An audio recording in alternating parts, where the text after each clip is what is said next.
성인 남성 키만큼 이렇게 물이 흘러가는데 여기만 물이 들어오지 않았어요. 2011년도 사진이 여러분들 보면 왼편에 있고요. 이번 주에 찍은 사진이 오른편에 있습니다. 똑같죠? 그때도 폭우에 끝도 없이 그 모습을 드러내서 굉장히 화제가 됐었는데 이번에도 또 동일하게 화제가 됐습니다. 이 건물은 침수 피해를 막기 위해서 주차장 입구에 이렇게 대문을 설치했는데 그게 효과를 봤던 것 같습니다. 왜 이 사진이 화제가 됐을까요? 피해를 보지 않았기 때문에 사진이 인기가 있었습니다. 이런 기사가 있더라고요. 국가도 내 안전 못 지켜준다. SNS 보면 각자 도생하는 시민들. 비가 하도 많이 오니까 맨홀 뚜껑이 폭발해버리고 지하차도가 잠겨버리고 어디로 가야 될지 모르고 어떻게 할지 모르니까 사람들이 의지했던 것은 핸드폰이었어요. 핸드폰에 서로 SNS를 통해서 정보를 주고받으면서 이렇게 피해갈 수 있는 길, 또 어디로 가면 어떻게 된다, 어떻게 갈 수 있다라고 하는 그런 정보를 통해서 서로 도우면서 이렇게 그 위기를 극복했다. 그러면서 이렇게 얘기합니다. 국가도 내 안전 못 지켜준다. 그래서 SNS 보면 각자 도생하는 시민들이었다. 어떻습니까? 세상이 얼마나 불안하고 두려운 세상인지를 우리가 알 수 있다는 겁니다. 사람들은 불안하니까 뭘 찾냐면 이 안전지대를 찾아요. 안전한 곳을 찾습니다. 돈을 좀 많이 벌면 안전할 거라고 생각해서 많은 사람들은 돈을 쫓아가는 것을 보게 되어집니다. 또 저 사람이면 괜찮아, 믿을 만한 사람이야 라고 하면서 사람을 쫓아가기도 합니다. 어떤 사람은 그 사람을 믿고 투자를 했다가 굉장히 낭패를 보는 경우도 있습니다. 기업도 마찬가지입니다. 이제는 불안하고 다양한 이 변수들이 있기 때문에 이 기업들은 이 다양한 변수를 대처하기 위해서 시뮬레이션을 통해서 대처하는 연습들을 하고 있습니다.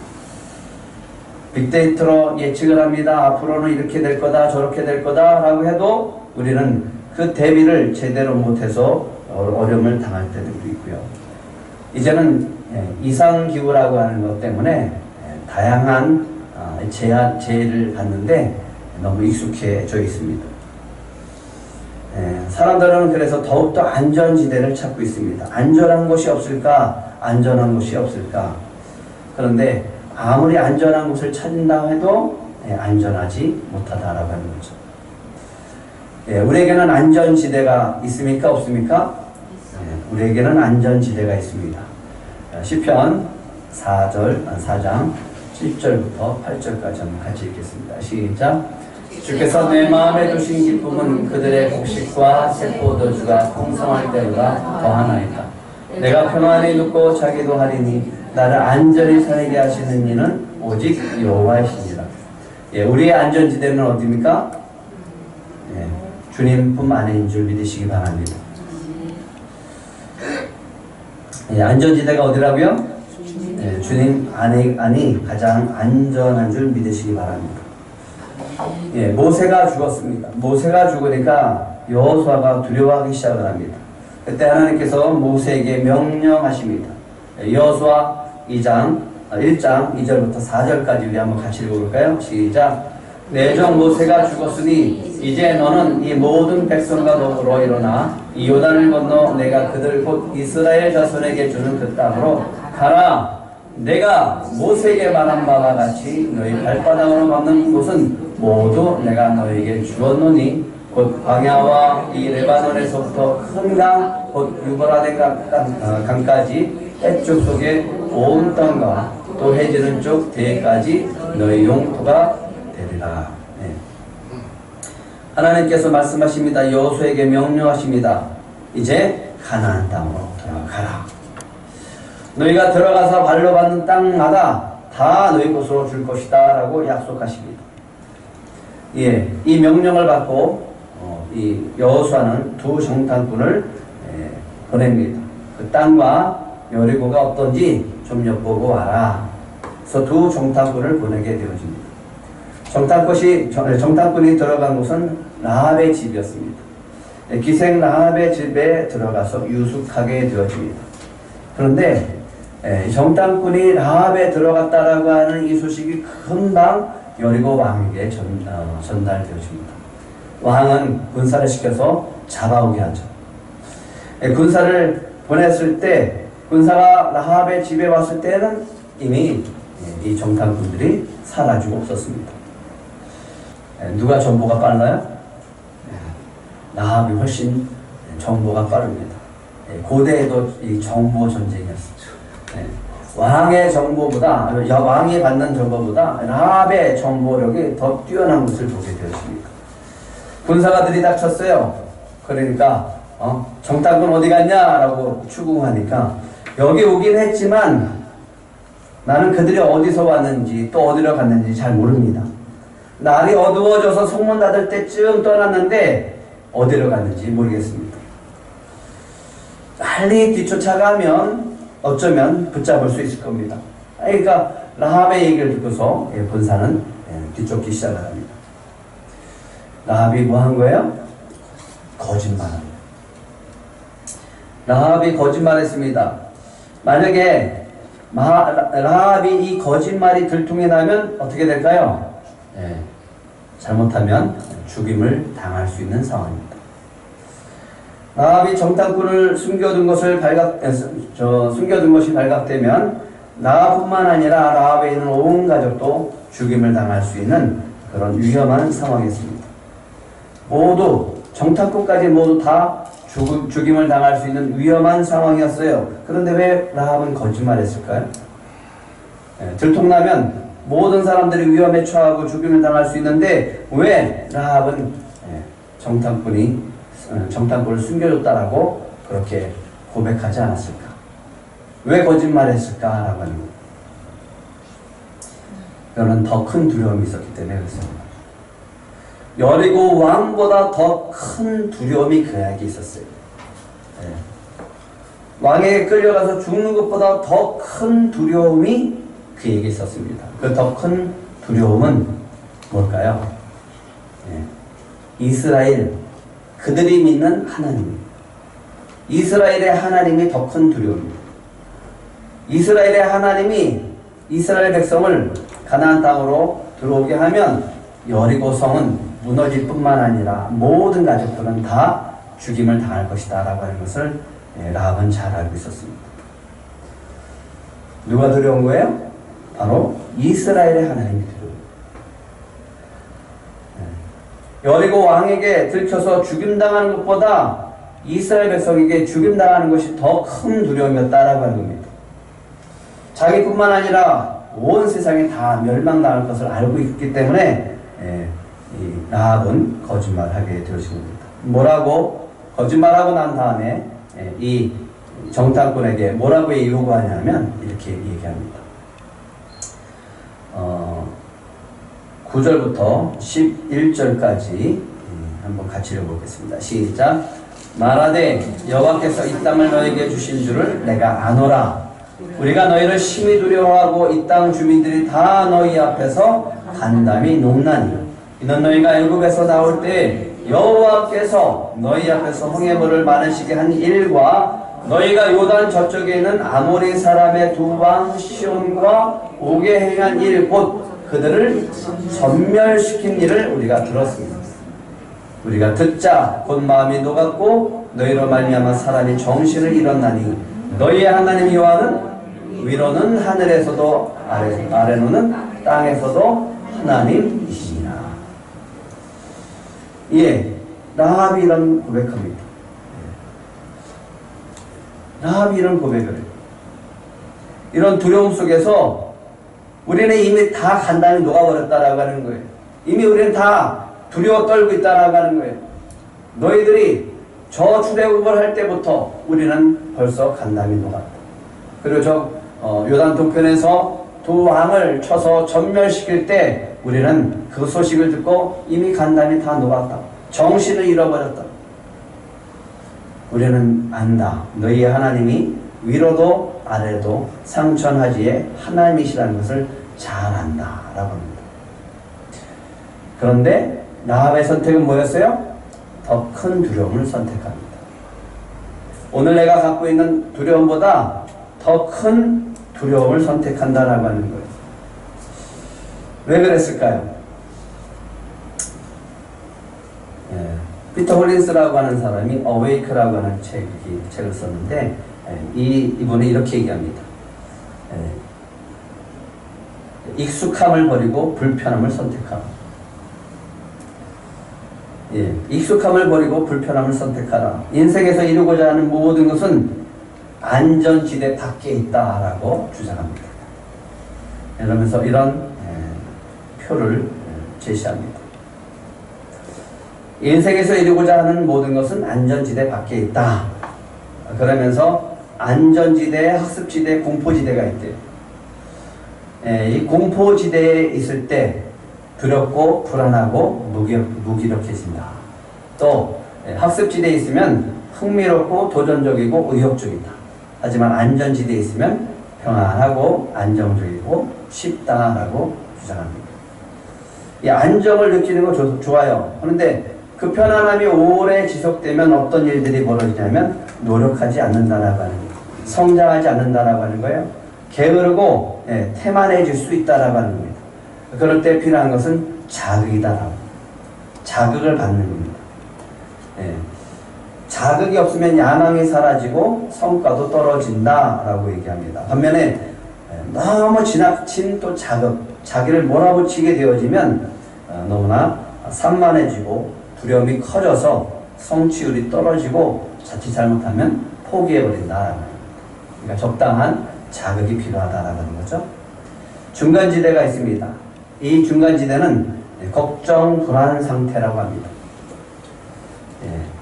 너무 편안해도 아니고 너무 두려운 것도 아니고 적당한 스트레스가 있어야 된다라고 하는 거죠. 그 스트레스는 실행력을 높여주고요.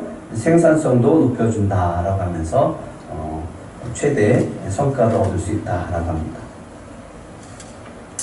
반면에 가장 이상적인 것은 안전지대인데 이 안전지대에 있을 때는 그냥 가만히 있는 게 아니라 외부로부터 어떤 영감을 얻을 수 있어야 된다라고 이야기하고 있습니다. 그러면서 얘기합니다. 익숙한 것들과 이별하지 않는 한은 우리는 절대로 변할 수 없다. 인생에서 이루고자 하는 모든 것은 어디에 있다? 안전지대 밖에 있다. 근데 우리는 끊임없이 안전지대 안에 머물려고 합니다. 왜 그럴까요? 그게 우리의 욕구이기 때문에 그렇습니다. 라합이 간구합니다. 라합이 이런 간구를 합니다. 12절, 13절 한번 같이 읽겠습니다. 시작. 그러므로 이제 청하노니 내가 너희를 선대하였은즉 너희도 내 아버지의 집을 선대하도록 여호와로 내게 맹세하고 내게 징표를 내라. 그리고 나의 부모와 나의 남녀 형제와 그들에게 속한 모든 사람을 살려주고 우리 목숨을 죽음에서 건져내라. 라합이 안전지대를 찾으려면요 고발해버리면 됩니다. 고발해야죠. 근데 고발하지 않고 오히려 이 정탐꾼을 숨겨줍니다. 왜 그랬을까요? 한마디로 얘기하면 이거예요. 우리 가족 살려달라. 우리 가족 살려달라. 만약에 라합이 그 안전을 찾아서 이 사람들을 고발을 하게 되어지면 반드시 하나님은 이스라엘 백성으로 인해서 여리고성을 칠 때 라합의 가족도 죽임을 당하게 될 겁니다. 라합은 그것을 알고 있었어요. 그래서 오늘 정탐꾼에게 요구를 하는 겁니다. 너희도 내 아버지의 집을 선대하도록 여호와로 내게 맹세하고 내게 징표를 내라. 좀 징표를 내봐라. 그리고 우리의 나뿐만 아니라 우리의 가족을 모든 가족들을 다 살려달라고 합니다. 정탐꾼이 약속합니다. 14절 이렇게 얘기합니다. 같이 읽겠습니다. 시작. 그 사람들의 그에게 이르되 내가 우리의 이 일을 누설하지 아니하면 우리의 목숨으로 너희를 대신할 것이요 여호와께서 우리에게 이 땅을 주실 때에는 인자하고 진실하게 너를 대우하리라. 뭐하면 이 일을 누설하지 않으면, 이 일을 누설하지 않는다면 너는 안전하고 네 가족들은 구원받을 것이다. 근데 좀 이상하지 않아요? 이미 다 누설됐잖아요. 이미 전부 다 흘러갔잖아요. 여리고 왕이 벌써 이스라엘 백성들이 정탐꾼을 보냈고, 정탐꾼이 왔다가 갔다라고 하는 것을 알고 있잖아요. 이 정보가 무슨 소용이 있겠어요? 이것은 하나님이 라합을 구원하기 위한 하나님의 계획인 줄 믿으시기 바랍니다. 목숨 걸고 우리를 살려주었으니까 너희도 목숨 걸고 우리를 살려달라고 하는 거예요. 하나님은 놀랍게도 라합을 구원하기 위한 계획 가운데 이 정탐꾼들을 보냈고, 라합은 하나님을 선택하고 하나님을 믿고 하나님을 붙잡는 것을 보게 되어집니다. 그때 라합에게 이야기합니다. 성벽 위에서 정탐꾼이 약속합니다. 내가 우리의 이 일을 누설하지 아니하면 살릴 것이다. 우리의 목숨으로 너희를 대신할 것이다. 우리의 목숨으로 너희를 대신할 것이다. 여호와께서 우리에게 이 땅을 주실 때 너희는 평안하게 구원을 받을 것이다. 그러자 라합이 이 사람들을 줄로 메어서 저 성 밑으로 내려줍니다. 안전하게 내려줍니다. 그러면서 이렇게 얘기합니다. 사람들이 뒤쫓고 있으니까 어디 가서 3일 정도 숨어 있다가 다시 돌아가세요 라고 얘기합니다. 그때 그렇게 얘기를 하니까 성벽 아래에서 정탐꾼이 약속을 합니다. 그 약속이 17절, 18절입니다. 이것도 같이 읽겠습니다. 시작.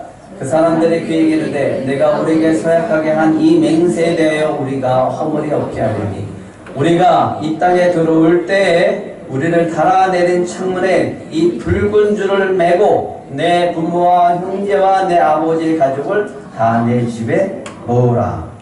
뭘 매라고요? 붉은 줄을 매. 붉은 줄을 매면 너와 너의 가족, 너 집안에 다 모아놓은 가족들은 다 구원을 받을 것이다. 이렇게 얘기합니다. 그러면서 얘기합니다.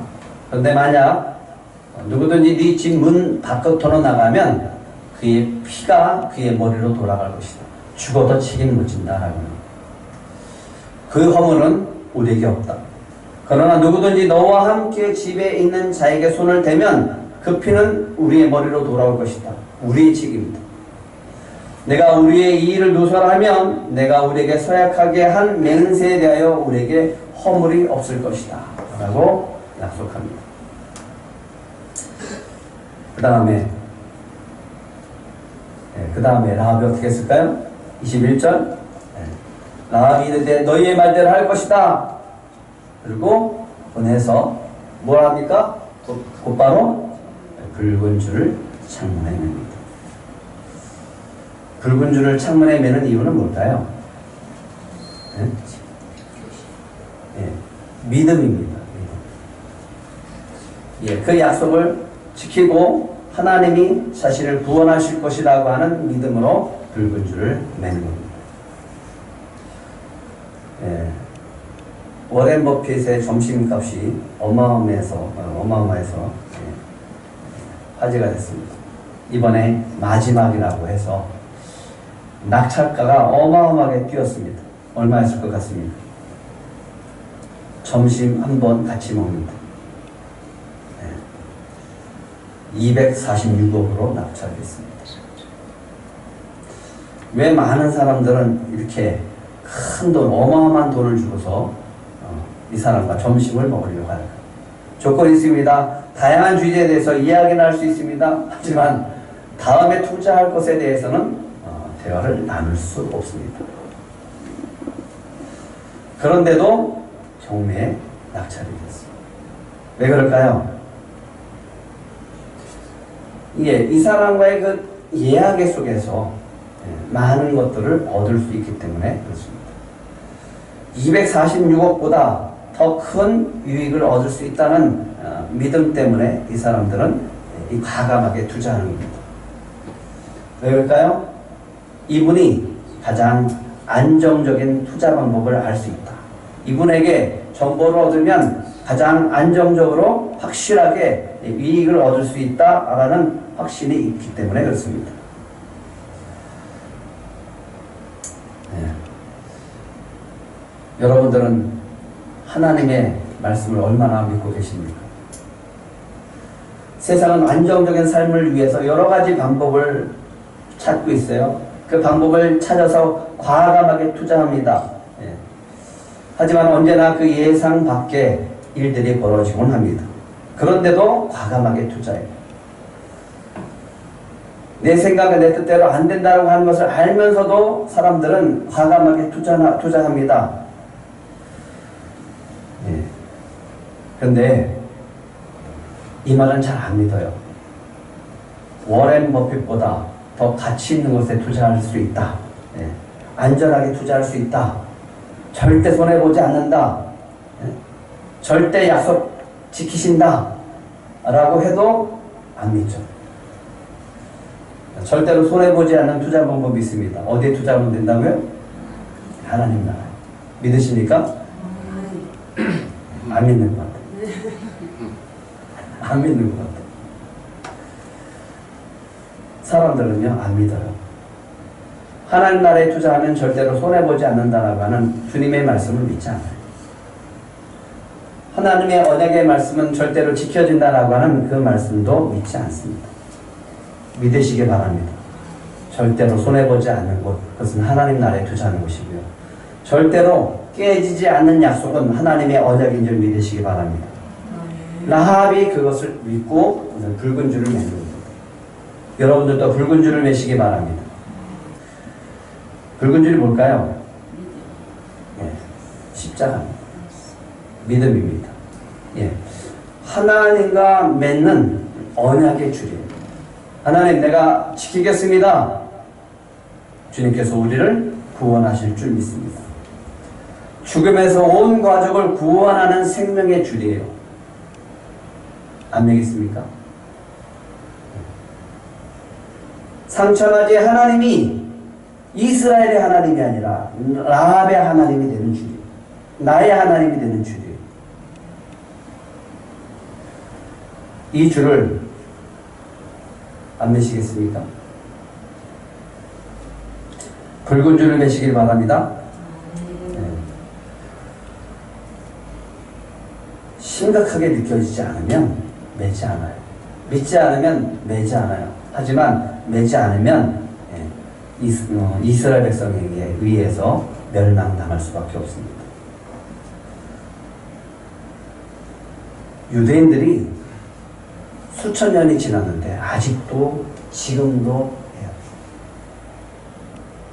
해요. 여러분들이 보시는 왼쪽에 있는 그 문설주에 붙여있는 것은 매주자라고 하는 거예요. 머리에 경각을 붙이고 이 손에 해필린을 붙이고 손에 해필린을 감습니다. 이 말씀 한 구절 때문에 그래요. 유대인들이 믿는 한 구절. 신명기 6장 8절 9절입니다. 너는 또 그것을 내 손목에 메어 기호로 삼으며 내 미간에 붙여 표로 삼고 또 내 집 문설주와 바깥문에 기록할지니라. 근데 지금도 붙이고 있고 지금도 저렇게 하는 이유가 뭘까요? 그들은 알고 있어요. 하나님이 어떤 축복을 주는지 알고 있어요. 그들은 하나님의 백성이라고 하는 것을 자부심을 갖고 있어요. 유대인들이 얼마나 세상을 지배하고 있고 많은 부를 누리고 있는지 아시죠? 그래서 많은 사람들이 유대인을 닮아가길 원하고 교육 방법도 따라가길 원합니다. 특히 우리나라 사람들도 더 그래요. 근데 거기에 뭐가 숨겨져 있는지는 잘 몰라요. 그건 바로 언약이 숨겨져 있어요. 하나님과 맺은 그 언약이 있다라는 거예요. 그들을 그냥 쫓아가는 게 아니라 언약을 붙들어야 된다라는 겁니다. 오늘 라합이 하나님과 언약의 줄을 매는, 그때 그 줄을 통해서 하나님은 라합을 붙잡아 주십니다.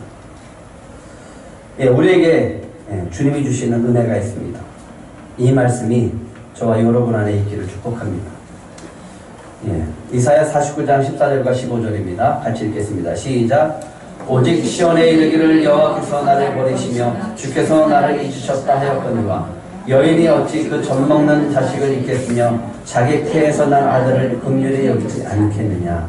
그들은 혹시 잊을지라도 나는 너를 잊지 아니할 것이요. 내가 너를 내 손바닥에 새겼고 너의 성벽이 항상 내 앞에 있나니 내 자녀들은 빨리 걸으며 너를 헐며 너를 황폐하게 하던 자들은 너를 떠나가리라. 여러분의 이름이 손바닥에 새겨진 줄 믿습니다. 뭐 할 때요? 여러분들이 하나님을 믿을 때, 여러분들이 예수 그리스도를 믿을 때, 여러분이 붉은 줄을 메고 십자가를 붙잡을 때 여러분의 이름은 하나님의 손바닥에 새겨질 줄 믿습니다. 그리고 여러분들의 자녀들은 빨리 걷고 또 황폐하던 자들은 다시 떠나가고 모든 회복의 역사들이 있게 되어질 줄 믿습니다. 주중에 수혜난 목사님을 만나고 교회를 찾아갔어요. 집에 들렸다가 교회를 갔어요. 교회 갔는데 이런 간증을 하더라고요. 어느 날 갔더니 주방에서 수도가 터져버립니다. 한강이 된 거죠. 근데 물을 다 퍼내고 딱 청소하고 났는데 그 다음날 난리가 난 거예요. 그 물 스며든 게 2층에 있는 치과 병원으로 다 흘러버립니다. 그 비싼 장비, 의료 장비에 다 떨어져 있고 컴퓨터니 뭐 거기 모든 시설이 다 물에 잠겨 있어요. 그 의사가 목사님에게 얘기했습니다. 손해배상 청구하겠다. 목사님이 너무 큰 충격을 받아서 어떻게 해야 될지 몰랐어요. 기도를 했다라고 합니다. 주님을 믿습니다. 내가 할 수 있는 방법은 내가 최선을 다하게 하겠지만 나머지는 주님이 책임져 주시옵소서. 그러고 난 다음에 사람들을 불러 모아서 했던 게 뭐냐면 물을 다 퍼내고 또 깨끗하게 바닥 청소, 화장실 청소로 싹 다 했대요. 근데 목사님이 이런 고백을 하더라고요. 내가 봤을 때는 한 10년은 청소 안 한 것 같아요. 카운터에 있는 간호원이 있는데 자기 얼굴만, 몸만 깨끗하고 바닥은 너무너무 지저분하대요. 화장실도. 그래서 있는데 없는데 다 털어서 다 깨끗하게 했다라고 합니다. 그리고 계속 기도를 했대요. 청구서가 얼마나 올라올까? 몇 천만 원이 올라올까? 두근두근한 거죠. 근데 청구서가 올라오지 않더래요. 대신에 빵하고 우유가 올라오더래요. 그랬더니 목사님 감사합니다. 저희 깨끗하게 청소해줘서 감사합니다. 장비 고장난 거 하나도 없고 단지 컴퓨터 하드만 교체해야 되는데 그것도 제 사비로 했습니다. 대신 청소해 주셔서 너무 고맙다. 그렇게 얘기하고 목사님에게 빵과 우유를 주고 내려가셨다고 합니다.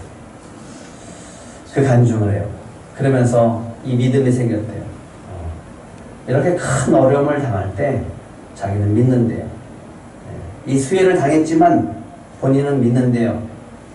자기가 할 것은 하고 나머지는 주님이 할 것을 믿는다 라고 하면서 기대를 하시더라고요. 우리 다 가구들이 젖었고 버리는데 주님이 새 걸로 채워줄 줄 믿습니다.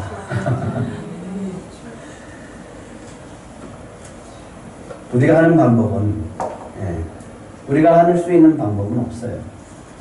단 믿음을 가지고 나아가면 지금도 놀라운 주님의 역사가 임하게 되어질 줄 믿습니다. 왜 그래요? 49장 16절 내가 너를 내 손바닥에 새겼다라고 말씀하시기 때문에 그렇습니다.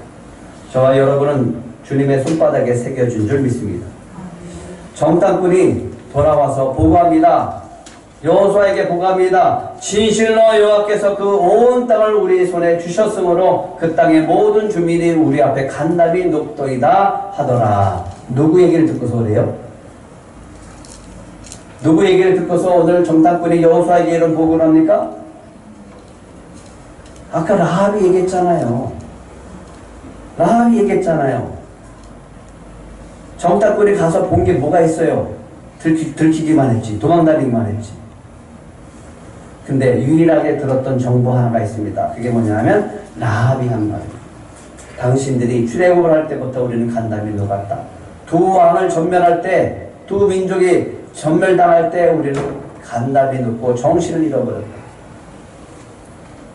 이 정보를 가지고 여호수아에게 얘기합니다. 여호수아가 이 이야기를 듣습니다. 이스라엘 백성들은 어떤 마음이 들까요? 들어가자. 이길 수 있다. 주님께서 이미 승리케 하셨다라는 믿음을 가지고 올라가게 되어집니다. 예, 이스라엘 백성이 가나안 땅에 들어가서 여리고를 점령할 때 약속한 대로 여호수아는 기생 라합과 그의 온 가족을 여리고성이 무너지는 가운데 그들을 구원해 내는 것을 보게 되어집니다. 그런데 여기서 끝나지 않습니다. 예, 라합이 붉은 줄을 맨 것은 놀랍게도 마태복음 1장 5절까지 이어지는 것을 보게 됩니다. 같이 읽겠습니다. 시작. 살몬은 라합에게서 보아스를 낳고 보아스는 루세게 오벳을 낳고 오벳은 이새를 낳고 다윗의 조상이 되어지고 예수 그리스도의 족보까지 올라오게 되어지는 것을 보게 되어집니다. 여러분들의 붉은 줄은 뭡니까? 네? 여러분에게 붉은 줄은 뭡니까? 우리에게 붉은 줄을 주님이 주셨습니다. 고린도전서 11장 26절 한번 같이 읽겠습니다. 시작. 너희가 이 떡을 먹으며 이 잔을 마실 때마다 주의 죽으심을 그가 오실 때까지 전하는 것이다. 예, 여러분에게는 새 언약을 주신 줄 믿습니다. 포도주, 또 떡과 포도주를 마실 때마다 우리는 주님을 기억하면 됩니다. 그게 우리에게 주신 붉은 줄입니다. 그것을 통해서 우리는 영원한 생명을 얻을 수 있습니다. 오늘 붉은 줄을 매시기 바랍니다. 이번 주 미션입니다. 붉은 줄 매세요. 붉은 줄을 매시라고요. 여러분 가정에 붉은 줄을 매시기 바랍니다. 여러분들 가정에 붉은 줄을 매시기 바랍니다. 그 붉은 줄은 기도입니다. 한번 따라해보시기 바랍니다. 내가 맨 붉은 줄로 우리 가정을 구원하여 주시옵소서. 두려움 속에 있는 영혼들을 주님의 품 안으로 인도하여 주시옵소서. 이렇게 기도하시기 바랍니다. 그리고 기도하는 마음, 기도하면서 그렇게 생각하세요. 내가 오늘 창문에 붉은 줄을 맨다. 이 붉은 줄을 매면서 그 붉은 줄을 통해서 주님은 우리의 가족을 구원할 줄 믿습니다. 구원해 주시옵소서. 구원해 주시옵소서. 그래서 여러분들의 가정이 믿음의 가정이 되기를 축복합니다.